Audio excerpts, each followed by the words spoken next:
നമസ്കാരം. കോഴിക്കോട് കൊളത്രയിൽ ഹാൻഡിക്യാപ്ഡ് ആയിട്ടുള്ള കുട്ടികൾക്ക് വേണ്ടി പ്രവർത്തിക്കുന്ന ഒരു സ്കൂളുണ്ട്. Calicut higher secondary school for handicapped. ഈ സ്കൂളിലെ സംഗീതാധ്യാപികയായ സീനത്ത് ആണ് നമ്മുടെ അതിഥിയായി എത്തിയിരിക്കുന്നത്. അവരുടെ വിശേഷങ്ങളിലേക്ക് എൻ്റെ പ്രേക്ഷകരെ ഞാൻ സ്നേഹപൂർവ്വം ക്ഷണിക്കുകയാണ്. അസ്സലാമു അലൈക്കും സീനത്ത്. വലൈക്കും സലാം. ഞാൻ എന്നെ പരിചയപ്പെടുത്താം. ഞാൻ സുബൈർ, ഈ കോളേജിൻ്റെ അഡ്മിനിസ്ട്രേഷൻ മാനേജറാണ്. ഇതിനകത്തിപ്പോൾ ഉള്ളത് പെരിന്തൽമണ്ണ MA എഞ്ചിനീയറിംഗ് കോളേജ്. അത് ഈ കോളേജ് എന്ന് പറയുന്നത് നമ്മുടെ സമസ്ത കേരള ഇസ്ലാം മത വിദ്യാഭ്യാസ ബോർഡിൻ്റെ കീഴിലുള്ള ഒരു സ്ഥാപനമാണ്. ഇതിൻ്റെ പ്രസിഡന്റ് സാദിഖ് അലി ശിഹാബ് തങ്ങളാണ് ഇപ്പോഴത്തെ പ്രസിഡന്റ്. ഇപ്പോൾ സീനത്ത് ഇപ്പോൾ നമ്മളെ സ്റ്റുഡിയോയിൽ വന്നു, നമ്മുടെ അതിഥിയായി എത്തിക്കഴിഞ്ഞു. സീനത്ത് മറായി ആണ് അല്ലേ? മറായി ഇത് ഫാമിലി നെയിമാണ്. Family name. വീട് എവിടെയാണ്? വീട് വയനാട്ടിൽ. വയനാട്ടിലെവിടെ? വയനാട്ടിലെ കൽപ്പറ്റയ്ക്ക് അടുത്തുള്ള പരിയാരം എന്നാണ് ആ പ്രദേശത്തിന്റെ പേര്. എങ്ങനെയാണ് കോഴിക്കോട് വന്നെത്തിയത്? കോഴിക്കോട് പിന്നെ ഞാൻ ആദ്യമായിട്ട് സ്കൂളിൽ പഠിച്ചത് കോഴിക്കോടാണ്. കൊളത്തറയിലുള്ള സ്കൂളിൽ. CHS. ഏത് ക്ലാസ്സിലാണ് അവിടെ വന്ന് ചേരുന്നത്? 1ാം ക്ലാസ് മുതലേ അവിടെ വന്നിട്ടുണ്ട്. ഹോസ്റ്റലിൽ നിന്ന് ഹോസ്റ്റലിൽ നിന്ന് 7 വയസ്സ് മുതൽ ഞാൻ അവിടെ വന്നിട്ടുണ്ട്. ഓ ശരി. അത് കഴിഞ്ഞിട്ട് അവിടെ എത്ര ക്ലാസ് വരെ അവിടെ പഠിച്ചു? അവിടെ 7ാം ക്ലാസ് വരെ പഠിച്ചിട്ടുള്ളൂ. അത് ഹയർ സെക്കൻഡറി സ്കൂളല്ലേ? Higher secondary school. പിന്നെ ബാക്കിയുള്ള 7 കഴിഞ്ഞിട്ട് ബാക്കിയുള്ളത് ഞാൻ ഹൈസ്കൂള് WM വയനാട് WM ഹൈസ്കൂളാണ്. അവിടെ പഠിച്ചത്. നമ്മളെ നാട്ടിൽ തന്നെയാണ്. അത് കഴിഞ്ഞിട്ട് പിന്നെ ചെമ്പൈ സംഗീത കോളേജിൽ നിന്ന് ഗാനഭൂഷൺ. എത്ര വർഷത്തെ കോഴ്സ് ആയിരുന്നു? 4 വർഷത്തെ കോഴ്സ്. 4 വർഷത്തെ കോഴ്സ്. അത് കംപ്ലീറ്റ് ചെയ്തു? അത് കംപ്ലീറ്റ് ചെയ്തതിന് ശേഷമാണ് ഇവിടെ സ്കൂളിൽ അധ്യാപികയായി വരുന്നത്? അതിനു മുമ്പ് പിന്നെ ഞാൻ കുറെ പ്രൈവറ്റ് ആയിട്ട് അങ്ങനെ കുറെ പഠിപ്പിച്ച് ട്യൂഷൻ എടുത്തിട്ടുണ്ടായിരുന്നു. പിന്നെ മലപ്പുറത്തുള്ള ഒരു സ്കൂളിൽ ഒരു 3 വർഷം വർക്ക് ചെയ്തു. അതിന് ശേഷമാണ് ഞാൻ ഇവിടെ കൊളത്തറയിലേക്ക് വീണ്ടും ജോലിക്ക് കയറുന്നത്. അത് എയ്ഡഡ് സ്കൂളാണല്ലേ? എനിക്ക് ആദ്യമായിട്ട് സീനത്തിന്റെ ഒരു ഗസൽ കേൾക്കണം. ഗസൽ എനിക്കിഷ്ടമുള്ളൊരു സംഗീത രൂപമാണ് ഗസൽ. ഗുലാം അലി, മെഹദി ഹസൻ ഇവരുടെയൊക്കെ ഗസൽ. പക്ഷെ ജഗ്ജീത് സിംഗിന്റെ ഗസൽ എനിക്ക് ഭയങ്കര ഇഷ്ടമാണ്. അപ്പം അദ്ദേഹത്തിന്റെ ഒരു ഗസലിന്റെ ഒരു ഭാഗം പാടും. ജഗ്നെ ഛീനാ മുझसे मुझे जो भी लगा प्यारा, जगने छीना मुझसे मुझे जो भी लगा प्यारा, सब जीत किए मुझसे मैं हरदम भी हारा, तुम हार के दिल अपना मेरी जीत अमर कर दो, तुम हार के दिल अपना मेरी जीत अमर कर दो, होठों से छू लो तुम मेरा गीत अमर कर दो, बन जाओ मीत मेरी मेरी प्रीत अमर कर दो. ജന്മനുള്ള പ്രശ്നമാണ് കാഴ്ചയുടെ? എനിക്ക് ജനിച്ച സമയത്ത് കണ്ണിന് എന്തോ ഒരു പ്രത്യേകത ഉണ്ടായിരുന്നു എന്നാണ് ഉമ്മയൊക്കെ പറഞ്ഞത്. പിന്നെ 2 മാസം കഴിഞ്ഞപ്പോൾ ഒരു പനി വന്നിട്ട് ഇടത് കണ്ണിനെ പഴുപ്പ് ബാധിച്ചു. അങ്ങനെ പിന്നെ അത് ക്രമേണ വലത് കണ്ണിലേക്കും വന്ന് അങ്ങനെ ലോസ് ആയിപ്പോയത്. കുറെ ഒരുപാട് ട്രീറ്റ്മെന്റ് നടത്തി. ഏത് ക്ലാസ്സിലെ കുട്ടികളെയാണ് സംഗീതം പഠിപ്പിക്കുന്നത്? UP വിഭാഗത്തിലുള്ള കുട്ടികളെ. ക്ലാസ്സിൽ എങ്ങനെയാണ് കുട്ടികൾക്ക് പാഠങ്ങൾ? സാധാ സിലബസ് തന്നെയാണ്, പക്ഷെ ലിപി ബ്രെയിൽ ലിപിയിലായി. അല്ല, അപ്പൊ ക്ലാസ്സിൽ ഈ ഹാൻഡിക്യാപ്ഡ് ആയിട്ട് ഉള്ള കുട്ടികൾ എന്ന് പറയുമ്പോൾ കാഴ്ചപരിമിതിയുള്ള കുട്ടികൾ മാത്രമല്ലല്ലോ, അല്ലാത്തവരും? അല്ല, ഞാൻ പഠിപ്പിക്കുന്ന കാഴ്ച പരിമിതിയുള്ള കുട്ടികൾ. നമ്മളെ സ്കൂള് 2-3 സെക്ഷനാണ്. കാഴ്ച പരിമിതി ഉള്ളത് ഒരു സെക്ഷൻ, പിന്നെ കേൾവി സംസാര പരിമിതി ഉള്ളത് വേറൊരു 2 സെക്ഷൻ ആയിട്ടാണ്. അങ്ങനെ 2-3 ക്ലാസ് റൂം ആയിട്ടാണ് തരംതിരിച്ചിട്ടാണ് ചെയ്യുന്നത്. സീനത്ത് പഠിപ്പിക്കുന്നത് കാഴ്ച പരിമിതിയുള്ള കുട്ടികളെ. സംഗീതത്തിൽ അവർ വലിയ താല്പര്യം കാണിക്കൂലേ? സംഗീതത്തില് താല്പര്യമുള്ളവരുണ്ട്, ഇല്ലാത്തവരുണ്ട്. അപ്പൊ അതൊരു ആഴ്ചയിൽ ഒരു അവറാണോ അതല്ലെങ്കിൽ ഡെയിലി ഒരു 3-4 അവർ ഉണ്ടാവും. 3-4 അവർ സംഗീതം തന്നെ പഠിപ്പിക്കുന്നുണ്ട്. ഓരോ ക്ലാസ്സുകൾക്കായിട്ട് സാധാരണ സബ്ജക്റ്റിന്റെ കൂടെ ഈ സംഗീതം ഉണ്ടാവും. പിന്നെ ഇൻസ്ട്രുമെന്റ്സ് എന്തെങ്കിലും പഠിപ്പിക്കും കുട്ടികളെ? ഇൻസ്ട്രുമെന്റ്സ് കീബോർഡ് പഠിപ്പിക്കുന്നുണ്ട്. അതിന് ടീച്ചർ വേറെ ഉണ്ടാവും? അല്ല, അതിന് ഇൻസ്ട്രുമെന്റ് ടീച്ചർ ആയിരുന്നു ഞാന്. പ്രൊമോഷൻ ആയിട്ട്. അപ്പൊ സീനത്ത് എന്ത് ഇൻസ്ട്രുമെന്റ് ഉപയോഗിക്കുന്നത്? വയലിനും പിന്നെ കീബോർഡും ഹാർമോണിയൊക്കെ ചെറിയ രീതിയിലൊക്കെ ഉപയോഗിക്കും. എത്ര കുട്ടികളുണ്ട്? ഇപ്പോൾ ഒരു 100-200 കുട്ടികളോളം മൊത്തത്തിലുണ്ട്. ഉണ്ടല്ലേ. എനിക്ക് തോന്നുന്നു അഡ്വക്കേറ്റ് മുഹമ്മദാണ് തോന്നുന്നു ഈ സ്കൂളിന്റെ ഒരു തുടക്കക്കാരൻ, ചാലപ്പുറത്ത് താമസിക്കുന്ന സീനിയർ അഡ്വക്കേറ്റ് ആണ് കോഴിക്കോടത്തെ. അദ്ദേഹമാണ് ഇതിന്റെ ഒരു ചെയർമാൻ ആയിരുന്നു, കുറെ കാലം ഉണ്ടായിരുന്ന സെക്രട്ടറി ഒക്കെ ആയിട്ടിരുന്ന, ഒരുപാട് ദീർഘകാലം അദ്ദേഹം തന്നെയാണ് അല്ലേ? അതെ അതെ, ഇപ്പോഴും അദ്ദേഹം വരാറുണ്ട്. ഞങ്ങളൊക്കെ ചെറുതാകുമ്പോൾ വരും. അപ്പൊ സീനത്ത് സാധാരണ ക്ലാസ്സിൽ കുട്ടികൾക്ക് പാടി കൊടുക്കുന്ന ഒരു പാട്ട് വെച്ച് തുടങ്ങാം. ചെറിയ കുട്ടികൾക്കൊക്കെ ആകുമ്പോൾ ചെറിയ ചെറിയ പാട്ടുകൾ പഠിപ്പിക്കുന്നുണ്ട്. ഈ 1ാം ക്ലാസ്സിലൊക്കെ വന്ന കുട്ടികൾക്കൊക്കെ ഈ കഥകൾ ഇഷ്ടമാണല്ലോ. അപ്പൊ കഥ പറയുന്ന രീതിയിലുള്ള പാട്ടുകൾ പഠിപ്പിക്കും. അങ്ങനെയുള്ള പാട്ടുകളുണ്ട്. പിന്നെ കുറച്ച് മുതിർന്ന കുട്ടികളൊക്കെ ആകുമ്പോൾ സാധാരണ ഫിലിം സോങ് അങ്ങനെയുള്ള പാട്ടുകൾ. ഇപ്പോഴത്തെ കുട്ടികൾക്കൊക്കെ എന്ന് പറഞ്ഞാൽ ഇപ്പോഴത്തെ പാട്ടുകളോടാണ് കൂടുതൽ താല്പര്യം. പുതിയ ജനറേഷൻ. നമ്മളെ പണ്ടത്തെ പാട്ടുകളിലൊന്നും കുട്ടികൾക്ക് അങ്ങനെ താല്പര്യമില്ല. പിന്നെ വല്ല കോമ്പറ്റീഷൻ അങ്ങനെ എന്തെങ്കിലുമൊക്കെ വരുമ്പോൾ അങ്ങനെ പഠിപ്പിക്കുന്നല്ലാതെ അധികം ഫാസ്റ്റ് ആയിട്ടുള്ള പാട്ടുകളാണ് ഇപ്പോഴത്തെ കുട്ടികൾക്ക് ഇഷ്ടം.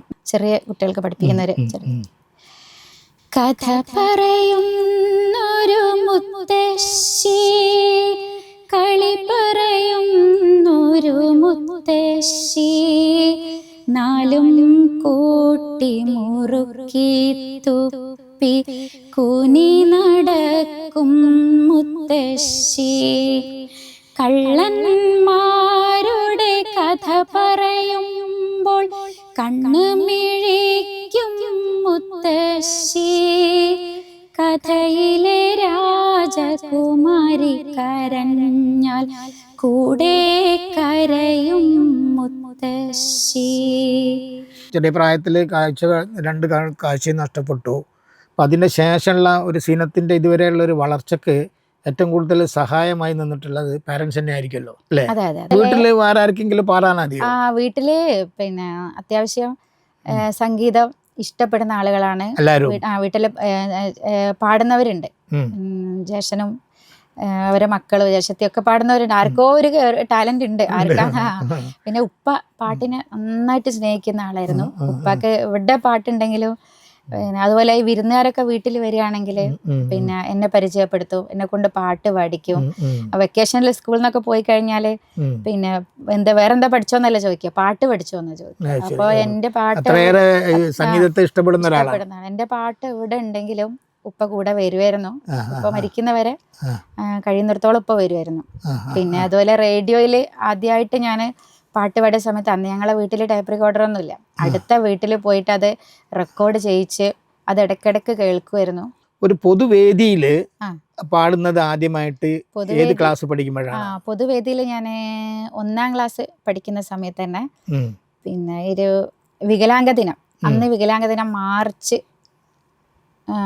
3ാമത്തെ ഞായറാഴ്ചയായിരുന്നു. കൊളത്തറ സ്കൂളിൽ പഠിക്കുന്ന സമയത്ത് അവിടെ ചെന്നപ്പോൾ പിന്നെ അധ്യാപകർക്കൊക്കെ മനസ്സിലായി ഞാൻ ഇങ്ങനെ പാടും എന്നുള്ളത്. അപ്പോൾ പിന്നെ അവിടെ ഒരു ടീച്ചർ, കുഞ്ഞുമോൾ എന്ന് പറഞ്ഞൊരു ടീച്ചർ ഉണ്ടായിരുന്നു. ടീച്ചറാണ് ബാലപാഠങ്ങളൊക്കെ പഠിപ്പിച്ചു തന്നത്. അപ്പോൾ ആദ്യമായിട്ട് എനിക്ക് പാടുന്നതും സമ്മാനം കിട്ടുന്നതും ഈ 1ാം ക്ലാസ്സിൽ പഠിക്കുന്ന സമയത്ത് ഒരു വികലാംഗ ദിനത്തിന് ഒരു പാട്ട്, രാമായണത്തിലെ ദുഃഖം ശാകുന്തളത്തിലെ ദുഃഖം എന്നൊക്കെ പറഞ്ഞിട്ടൊരു പാട്ട് പാടിയിട്ടുണ്ടായിരുന്നു. അന്നൊക്കെ അവിടെ സിനിമ പാട്ടും പാടാം. അതിന് 3rd പ്രൈസ് കിട്ടിയിട്ടുണ്ടായിരുന്നു. പിന്നെ പാടിയത് നമ്മുടെ സ്റ്റേറ്റ് സ്പെഷ്യൽ സ്കൂൾ കലോത്സവം. അന്ന് ഇപ്പം അത് ഗവൺമെൻറ്റാണ് നടത്തുന്നത്.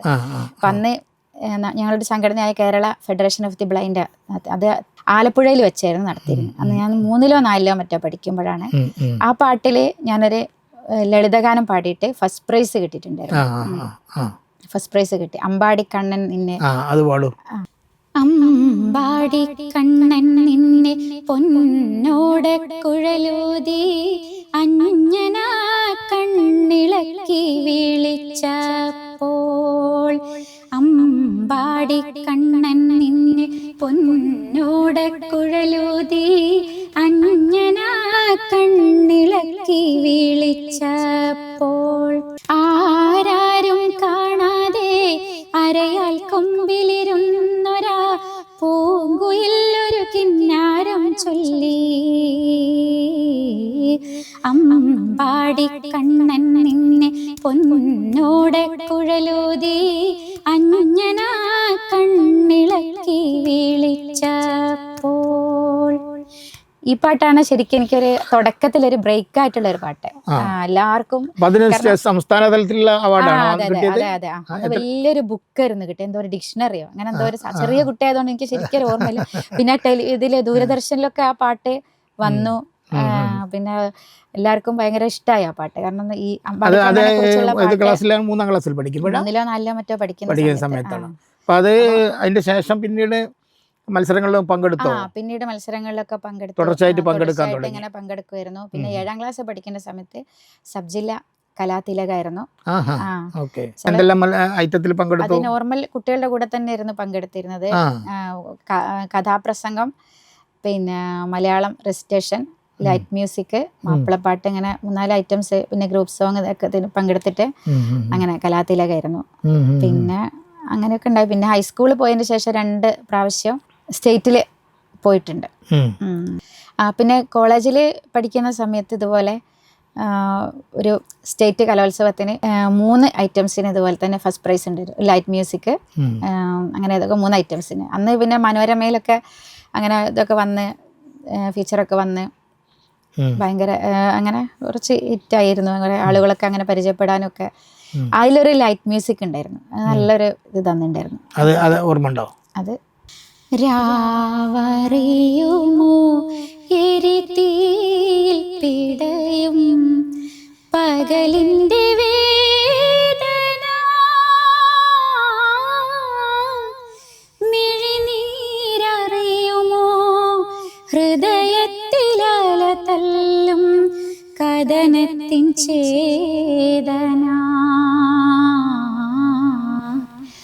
രാവറിയുമോ എരിതീയിൽ പിടയും പകലിൻ്റെ വേദന. അങ്ങനെ ഒരു പാട്ടായിരുന്നു. ഇപ്പൊ ഈ സ്കൂളിൽ ഇപ്പൊ സംഗീതാധ്യാപികയായിട്ട് വർക്ക് ചെയ്യുന്നു, രാവിലെ സ്കൂളിൽ വരുന്നു, തിരിച്ചു കഴിഞ്ഞ് ഹോസ്റ്റലിലേക്ക് തിരിച്ചു പോകും. ഇത് കൂടാതെ മറ്റെന്തെങ്കിലും ആക്ടിവിറ്റീസ് ഈ സംഗീതവുമായി ബന്ധപ്പെട്ടിട്ടുണ്ടോ?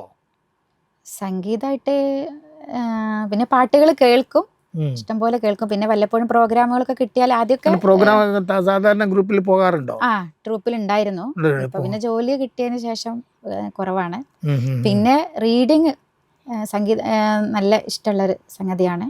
പുസ്തകങ്ങൾ വായിക്കും. അത് ആരുടെ പുസ്തകങ്ങൾ, അല്ലെങ്കിൽ എന്ത് ടൈപ്പ് നോവലോ കഥ? ആദ്യമൊക്കെ നോവലായിരുന്നു വായിച്ചിരുന്നത്. പിന്നെ ഇപ്പം കൂടുതൽ ആത്മകഥകള്, അനുഭവക്കുറിപ്പുകള്, അങ്ങനെയുള്ള. സീനത്ത് വായിച്ചിട്ട് സീനത്തിന് ഏറ്റവും ഇഷ്ടപ്പെട്ട ഒരു പുസ്തകം ഏതാണ്? ഇഷ്ടപ്പെട്ടത് ഞാൻ ആരാച്ചാര് എനിക്ക് നല്ല ഇഷ്ടമായിട്ടുണ്ട്. ഈ പുസ്തകം എങ്ങനെയാണ് നിങ്ങൾ വായിക്കുന്നത്? നമ്മളെ സാധാരണ ഈ കഥാപുസ്തകങ്ങളൊക്കെ ബ്രെയിൽ ലിപിയിൽ കിട്ടൂലല്ലോ. ബ്രെയിൽ ലിപിയിൽ ഇപ്പൊ കുറച്ച് കുറവാണ്. കാരണം എന്താ പറയുക, അത് ഭയങ്കര എക്സ്പെൻസീവ് ആണ്. പിന്നെ അതുപോലെ കൊണ്ട് നടക്കാനൊക്കെ ബുദ്ധിമുട്ട്, ഭയങ്കര വെയിറ്റ് ആണ്. അപ്പൊ ഇപ്പോ ഓഡിയോ ബുക്ക് ലൈബ്രറിയാണ് നമ്മൾ കൂടുതൽ ആശ്രയിക്കുന്നത്. സന്മനസ്സുള്ള ഒരുപാട് ആളുകളെ, ഒരുപാട് വാട്സാപ്പ് ഗ്രൂപ്പുകൾ, ടെലഗ്രാം ഗ്രൂപ്പുകളിലൂടെ നമുക്ക് വേണ്ടി മാത്രം വായിക്കുന്നുണ്ട്. അപ്പോൾ ഈ വായനാ പരിമിതരായിട്ടുള്ള, കാഴ്ച പരിമിതരായിട്ടുള്ള ആളുകൾക്ക് വേണ്ടിയിട്ടൊക്കെ വായിക്കുന്നുണ്ട്. അപ്പോൾ ആദ്യം ഇറങ്ങുന്ന പുസ്തകങ്ങൾ കൂടുതൽ ഇപ്പോൾ നമ്മളാണ് വായിക്കുന്നത്. അപ്പോൾ അങ്ങനെയാണ് ഇപ്പോൾ നമുക്ക് പുസ്തകങ്ങളൊക്കെ ചെറിയ പ്രായത്തിൽ ഞാൻ വായിക്കാൻ എനിക്ക് നല്ല ഇഷ്ടമായിരുന്നു.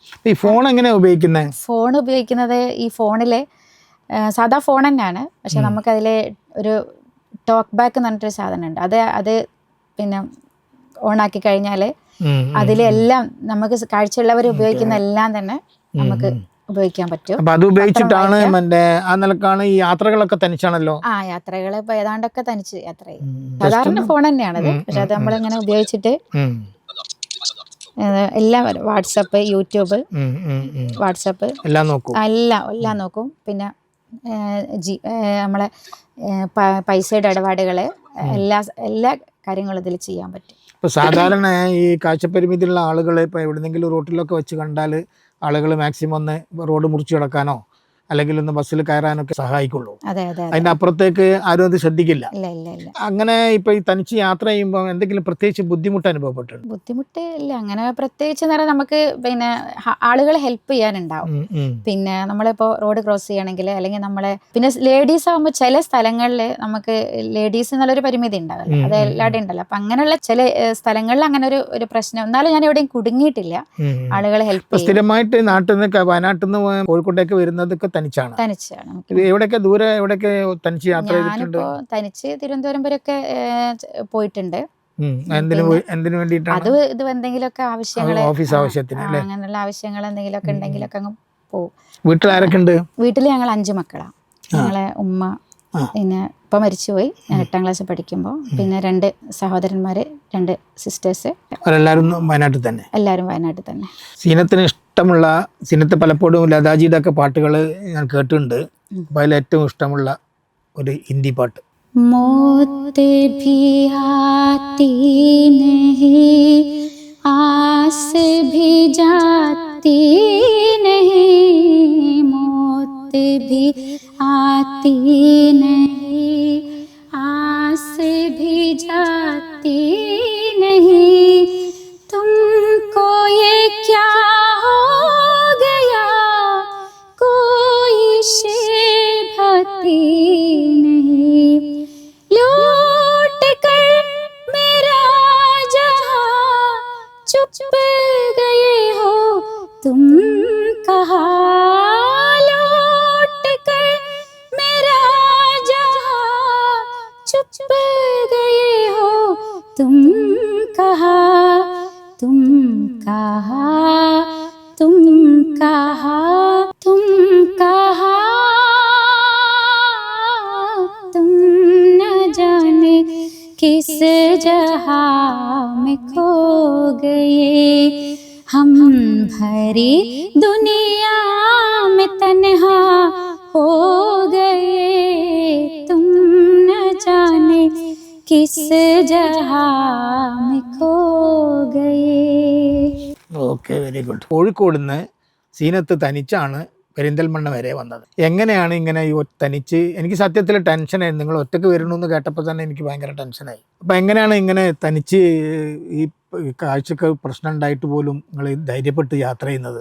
ചെറുപ്പത്തിലെ എനിക്കുള്ളൊരു ആഗ്രഹമായിരുന്നു തനിച്ച് യാത്ര ചെയ്യുക, അതുപോലെ ഇഷ്ടമുള്ള ഒരുപാട് വായിക്കുക എന്നുള്ളത്. ഇത് രണ്ടും കാഴ്ചാപരിമിതരെ നേരിടുന്ന ഒരു പ്രശ്നമായിരുന്നു. അപ്പോൾ ഇപ്പോൾ കുറേ അതൊക്കെ പരിഹരിക്കപ്പെട്ട് കഴിഞ്ഞു. ഇപ്പോൾ ഞാനൊക്കെ ജോലി കിട്ടിയത് ശേഷമാണ് എനിക്കിങ്ങനെ തനിച്ച് യാത്ര ചെയ്യാനുള്ള ധൈര്യം ഉണ്ടായത്. അപ്പോൾ ഞാൻ ആദ്യം പാർട്ട് ടൈം ആയിട്ടായിരുന്നു ജോലി ചെയ്തിരുന്നത്. അപ്പം ആഴ്ചയിൽ 3 ദിവസം കഴിഞ്ഞാൽ ബാക്കി 4 ദിവസം പിന്നെ വെറുതെ അവിടെ ഹോസ്റ്റലിൽ നിൽക്കണം. സ്കൂളിലെ ഹോസ്റ്റലിലായിരുന്നു അന്ന് ഞാൻ താമസിച്ചിരുന്നത്.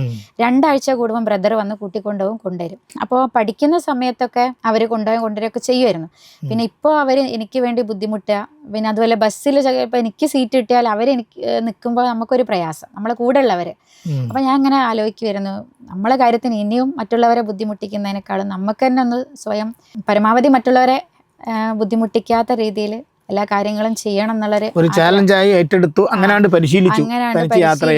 ചുരുക്കി പറഞ്ഞാൽ അങ്ങനെ പരിശീലിച്ചു. അപ്പൊ ആദ്യമൊക്കെ വീട്ടിൽ ഭയങ്കര കോലാഹലമായിരുന്നു. വീട്ടിലും എല്ലാവരും പറയായിരുന്നു ഇപ്പോഴത്തെ കാലാണ്, അങ്ങനെയാണ്, ഇങ്ങനെ അതാന്നൊക്കെ പറയായിരുന്നു. അപ്പൊ എൻ്റെ ഒരു സാറുണ്ട്, അബൂബക്കർ സാറ്, എന്നെ പഠിപ്പിച്ച ഒരു സാറ്. പലരോടും ചോദിക്കുമ്പോൾ പലരും നെഗറ്റീവായിട്ടുള്ള ഇതാ പറഞ്ഞത്. പക്ഷേ ഈ സാറ് പറഞ്ഞത് ധൈര്യമായിട്ട് മോളെ യാത്ര ചെയ്തു, ഒരു കുഴപ്പമില്ല. പക്ഷെ നമ്മൾ ചില മര്യാദകളുണ്ട്. നമ്മൾ ആരോടെങ്കിലും ഹെൽപ്പ് ചോദിക്കുമ്പോൾ, പ്രത്യേകിച്ച് ജെൻസൊക്കെ ആകുമ്പോൾ അവരെ കൂടുതൽ അങ്ങോട്ട് പരിചയപ്പെടാനോ നമ്മളെ പരിചയപ്പെടുത്താനോ ഒന്നും നമ്മൾ ഹെൽപ്പ് ചെയ്ത് തന്നാൽ താങ്ക്സ് പറയാം, അതിലപ്പുറം ഒന്നും കൂടുതൽ വേണ്ട, പിന്നെ ഒരു കുഴപ്പം ഉണ്ടാവില്ല എന്നുള്ള ആ ധൈര്യം സാറ് തന്നു. പിന്നെ യാത്ര ചെയ്യാൻ തുടങ്ങിയപ്പോൾ പിന്നെ പലരും പോസിറ്റീവായിട്ട് തന്നെ. അങ്ങനെ കേരളം അങ്ങനെ ഒരു സുരക്ഷിതമല്ല എന്ന് തോന്നുന്നുണ്ടോ? സുരക്ഷിതല്ല ആണെന്ന് തന്നെ അങ്ങനെ ഉറപ്പിച്ച് പറയാൻ പറ്റൂല. പറയാൻ നമ്മൾ കേൾക്കുന്നുണ്ടല്ലോ, പലതും കേൾക്കുന്നുണ്ടല്ലോ. അപ്പൊ അതുകൊണ്ട് എന്നാലും ഒരുപാട് നല്ല നല്ല ആളുകൾ നമ്മുടെ സമൂഹത്തിലുണ്ട്. എനിക്ക് ഇഷ്ടപ്പെട്ട മലയാളത്തിലൊരു പാട്ടാണ് സന്ധ്യയെ കണ്ണീരിൽ എന്തേ സന്ധ്യ. അതറിയാം, അത് എസ് ജാനകിയമ്മയുടെ പാട്ടാണല്ലോ അത്.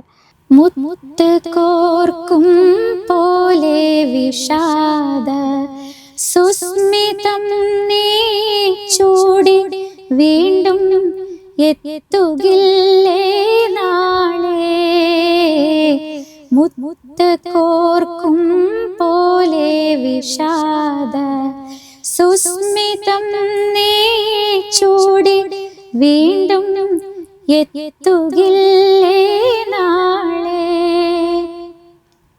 ഹൃദയമേതോ പ്രണയശോക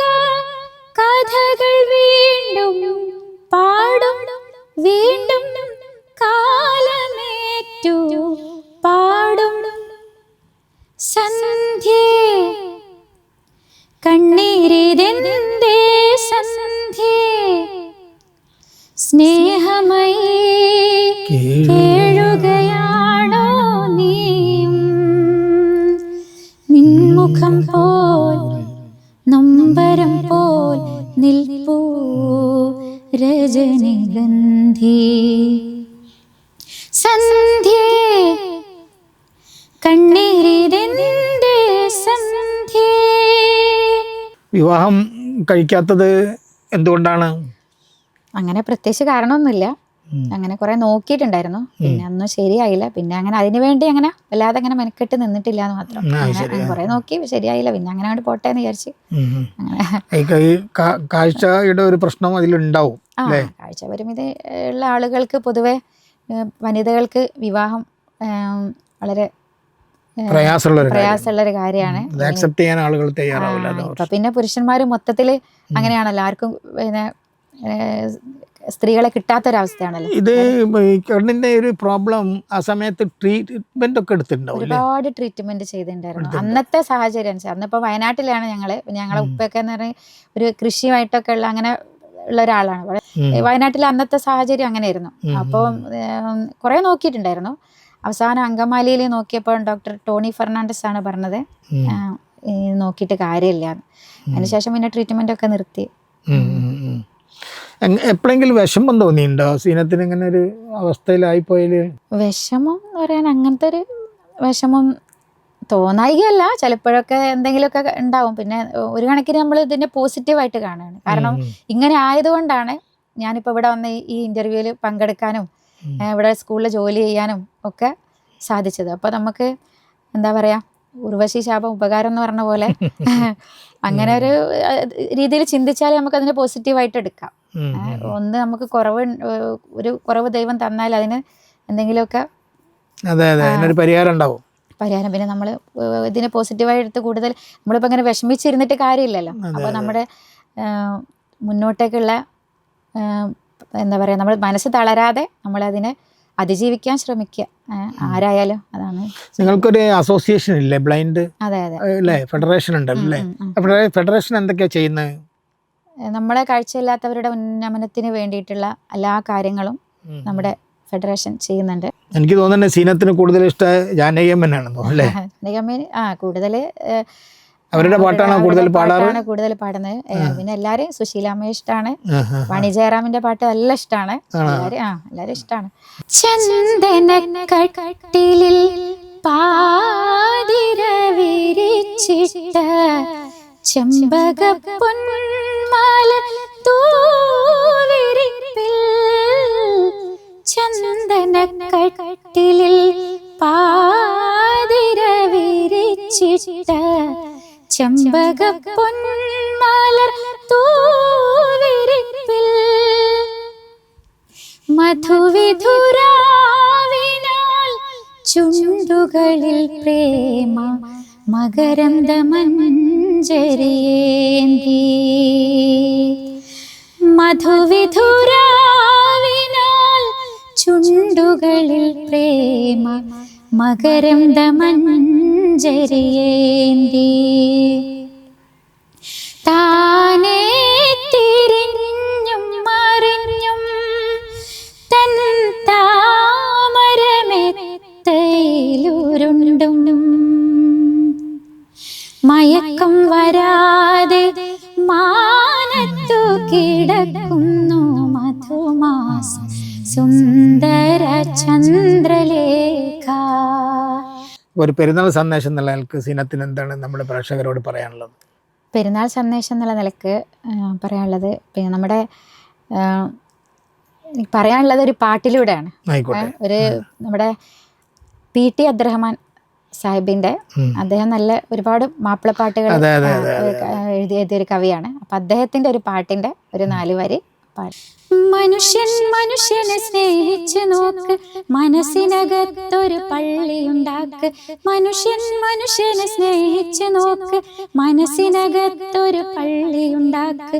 അതിലേത് ജാതിക്കും കേറാമെന്നാക്ക്. അതിവേഗം നിസ്കാര പായാവിരിക്കെ പടപ്പ് പാടപ്പോടെ പിരിശത്തിൽ നിന്നോളി പടച്ചോന്റെ കാരുണ്യം കിട്ടുന്നത് കണ്ടോളി, അന്യോന്യം പോരാടി പോരാടി നിൽക്കേണ്ട, പൊന്നാലെ ക്ഷേത്രങ്ങൾ പള്ളികൾ തീർക്കേണ്ട. ഇന്നത്തെ സാഹചര്യത്തിൽ ഏറ്റവും വളരെ അർത്ഥവത്തായ വരികളാണ്, വളരെ അർത്ഥവത്തായ വരികളാണ്.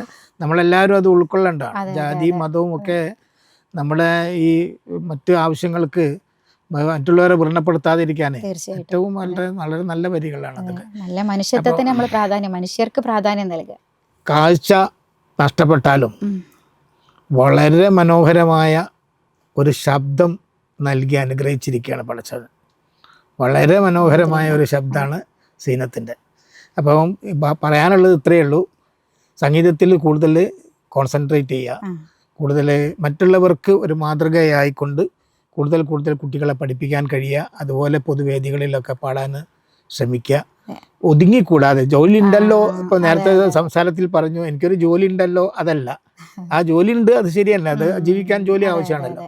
അതല്ലാതെ ഒരുപാട് കാര്യങ്ങൾ സിനത്തിന് ചെയ്യാൻ കഴിയും. സിനത്തിനെ പോലെ പരിമിതികളുള്ള ഒരുപാട് പേരുണ്ട്, പാടാൻ കഴിയുന്നവരുണ്ടാവും. അവരൊക്കെ കൂട്ടുപിടിച്ച് ഒരു നല്ല വേദി ഉണ്ടാക്കിയെടുക്കാനുള്ളൊരു ശ്രമം ഉണ്ടാവണം. നല്ല അതിനു വേണ്ടിയുള്ള പ്രയത്നങ്ങൾ ഉണ്ടാവണം. അള്ളാഹു അനുഗ്രഹിക്കട്ടെ. എല്ലാവിധ ആശംസകളും. ഇപ്പം നമ്മളെപ്പോലെയുള്ള ആളുകളെ സമൂഹത്തിലെ കാഴ്ച പരിമിതർ, അതുപോലെ മറ്റ് വൈകല്യങ്ങൾ, അതുപോലെ അരികുവൽക്കരിക്കപ്പെട്ട ആളുകൾ, അപ്പോൾ അവരൊക്കെ സമൂഹവും നമ്മുടെ കുടുംബാംഗങ്ങൾ, പാരൻസും ഒക്കെ ചേർത്ത് പിടിച്ചെങ്കിലേ നമുക്ക് ഇങ്ങനെയൊക്കെ ആയിത്തീരാനും പറ്റുള്ളൂ. അപ്പോൾ അവരുടെ സമൂഹത്തിൽ നിന്നുള്ളൊരു സപ്പോർട്ട്, അപ്പോൾ എന്തോ കാരണങ്ങൾ കൊണ്ട് ഇങ്ങനെയൊക്കെ പലരും ആയിത്തീരുന്നു. പക്ഷെ അത് വിചാരിച്ചിട്ട് നമ്മളും അത് അവരുടെ കുറ്റമല്ലല്ലോ, അവരുടെ കുറ്റമല്ല. അപ്പോൾ ഒരു കൈത്താങ്ങ് കൊടുത്ത് സഹായിക്കുക, എല്ലാവരെയും പിന്നെ ചേർത്ത് പിടിക്കുക, അത്രേ പറയാനുള്ളൂ. ഇപ്പം എന്തായാലും നിങ്ങൾ വന്നതിൽ വളരെയധികം സന്തോഷം. ഞാനൊരു നല്ല സംഗീതാസ്വാദകനാണ്. അപ്പോൾ എന്നെ സംബന്ധിച്ചിടത്തോളം പാട്ട്, അതെ അതെ അതെ, വളരെ യാദൃശികമായാണ് നിങ്ങളെ പരിചയപ്പെടാനും നിങ്ങളുടെ പാട്ട് കേൾക്കാനും ഒരു അവസരം ഉണ്ടായത്.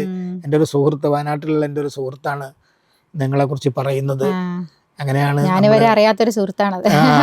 VS കൃഷ്ണൻ എന്ന് പറഞ്ഞിട്ട് എൻ്റെ ഒരു സുഹൃത്തുണ്ട്, എൻ്റെ കൂടെ കോളേജിൽ ഡിഗ്രിക്ക് പഠിച്ച. അവൻ്റെ ഒരു ഫ്രണ്ടിൻ്റെ മുഖേനാണ് നിങ്ങളെ കാര്യം വരുന്നത്. അങ്ങനെയാണ് നമ്മളിപ്പോൾ കുറച്ചായിട്ട് ബന്ധപ്പെടുന്നതും ഇതൊക്കെ. എന്തായാലും വളരെ സന്തോഷം. എല്ലാ അനുഗ്രഹങ്ങളും അള്ളാഹു അനുഗ്രഹിക്കട്ടെ എന്ന് പ്രാർത്ഥിക്കാം. എന്തായാലും ഈ പരിപാടിയിൽ പങ്കെടുക്കാൻ സാധിച്ചാൽ എനിക്ക് സന്തോഷമുണ്ട്. ഫോക്കസ് ചാനലിനോടും അതുപോലെ എല്ലാവരോടും എൻ്റെ നന്ദി കടപ്പാട് അറിയിക്കുകയാണ്.